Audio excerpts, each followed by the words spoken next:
voilà, maintenant je vais bosser. La prière continue.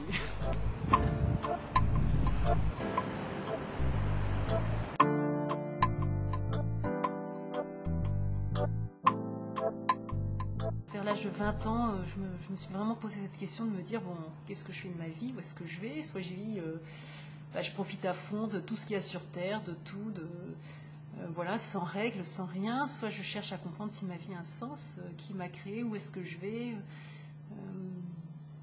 pourquoi j'ai été créée. Et c'est vrai, j'ai senti le besoin de revenir sur les valeurs chrétiennes que j'avais appris petite au catéchisme, et finalement j'avais un peu laissé tomber au moment de l'adolescence, de les comprendre en profondeur. Quand j'ai commencé un petit peu à connaître l'Opus Dei, j'ai beaucoup aimé le message. Quand on m'a dit que je pouvais être contemplative au milieu du monde, que mon travail, ma matière, ma relation avec les autres pouvait être prière, en fait, pouvait être prière dans le sens où prier, c'est parler avec Dieu, et en fait, voilà, quand je travaille, je lui parle, je pense à lui.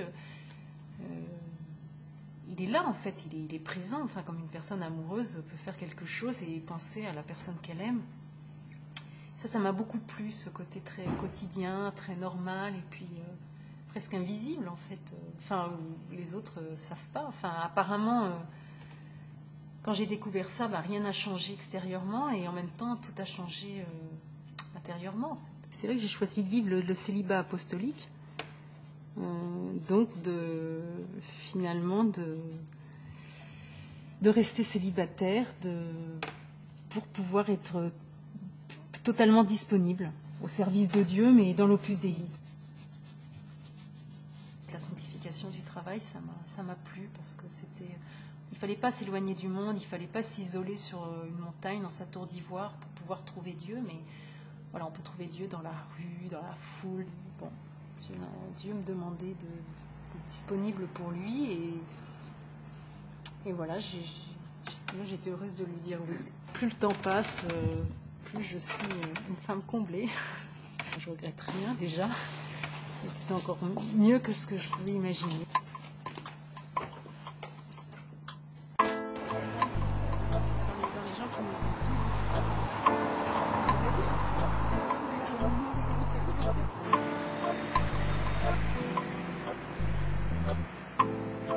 Je pense qu'Emali, c'est une personne très ouverte, quelqu'un qui est très disponible avec les autres.